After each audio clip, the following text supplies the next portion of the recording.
Oh, that's another one. No, that's an osprey, my friend. An osprey? Yep. Wow. How's it look? Clear.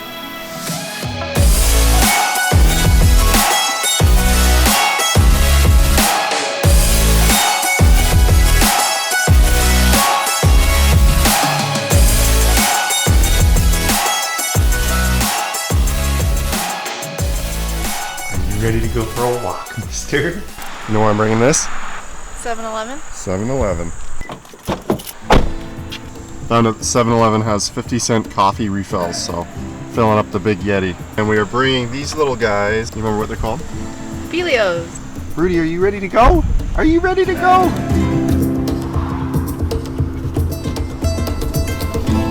So we're just walking Rudy at one of our favorite local spots for birds, looking for some fall migrants. No cameras this time, just a tiny pair of binoculars, the Pentax Papilio, which are also known for being butterfly binoculars. There's a little butterfly logo on them actually, and that's because of the close focusing distance. Actually, it's a good time for butterfly watching right now. Not something we're typically into, but there's lots of monarch butterflies out right now. Oh, that's another one. No, that's an osprey, my friend. An osprey? Yep. Wow. How's it look? Clear. He looks awesome. I've never looked at an osprey through binoculars before. How cool is that?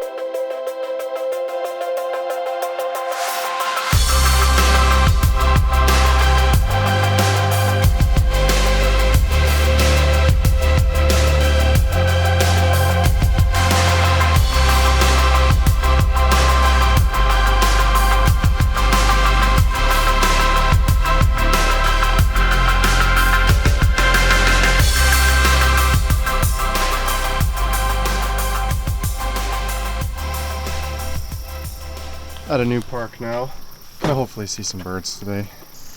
Hopefully. I found out, I did a little research on those binoculars. Papilio means butterfly in Latin. Does that make sense? People are using those binoculars for museums, for the opera, just because they're so compact. You know those like little opera binoculars? Yeah. Yeah. 8.5 times magnification, that's enough for, you know, to bring the birds in, but also the close focus, and which is good timing right now because there's tons of insects out here. Maybe you get a good look at a grasshopper. See any dragonflies in there? I can see them from here. I saw a massive one. Thought maybe a green heron or something would be down there. There has been a green heron in here before.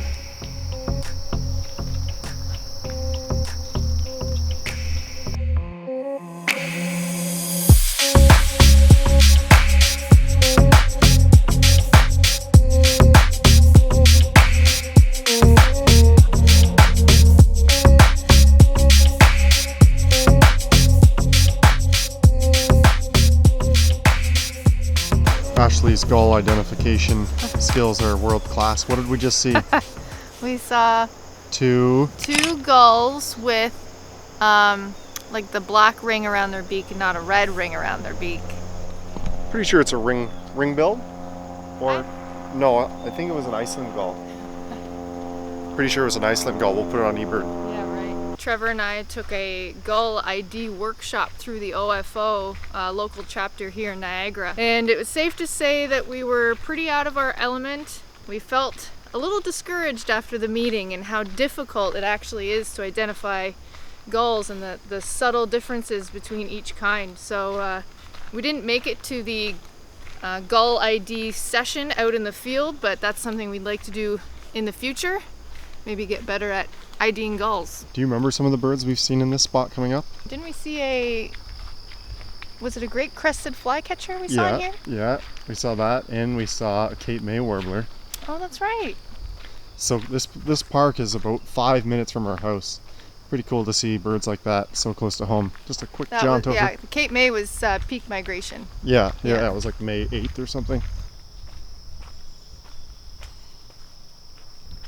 I was just about to say that I hear only backyard birds here, blue jays, cardinals, goldfinches, and then sure enough we just heard a kingfisher So he's obviously interested in this pond. It's the only body of water here, so maybe we can stake him out. It sounded like he was on the other side, eh? Yeah. Okay, so Ash spotted the kingfisher. He's up on that far big branch. See the white in his belt? Oh yes, I see him. Okay, hold on. Gonna get a picture. He is so far away right now. I'm at 450 millimeter focal length in crop sensor mode, and he's still so small. But at least we're not bothering him here. Like us talking right now, he's just sitting there. I don't know, you think we should get closer? The sunlight's coming from this side, so it'd actually be better if we went that way. I almost have 1 foot in the swamp, but I have an angle where I can actually, like, I'm about to fall in. I have an angle where I can shoot him, still super far away, but I have a feeling he's gonna jump down and I'm gonna get him.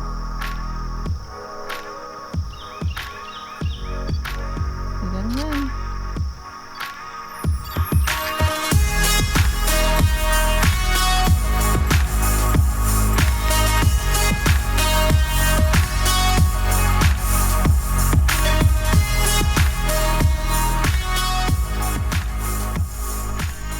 Ashley's getting a little too excited over her view of a bee right now, but it's just funny how it all combines into one. If you're a bird watcher, you also enjoy looking at insects and just nature in general.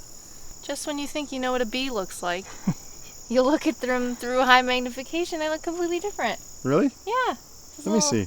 Holy smokes. Look at his legs. I know. His antenna, eh? They non-stop. And he's got hair on him. His back is fuzzy. We've seen some good birds at this park. We have. What's your favorite one we've ever seen here? We saw, I don't know, it was really cool to see black-throated blue and the Blackburnian after we came back from Peely. We swore we didn't think they existed here because we never ever saw them. And then bam, peak migration, there they were. My favorite was a brown thrasher. That was really cool. They're really special. They're huge. With that curved beak. Yeah, we don't see them a lot. No. Well, I remember we haven't seen them. He was up on the path. Remember? Yeah, he was like yeah. on the footpath. That's right. You never forget those moments. So these binoculars, the Papilio IIs, are known for, they're made for viewing stuff up close. So just to test them out, we've been looking at everything, including just a flower. It's incredible how different everything looks at that range. So it's like a macro photo that you see up close, you know, see in real detail, see the pollen inside the flower, but it's seeing that in real time. And with binoculars, if anyone that's used to them, you know you normally can't see so close. So these little things are insane. Bees, flowers, frogs. We've been looking at everything with these.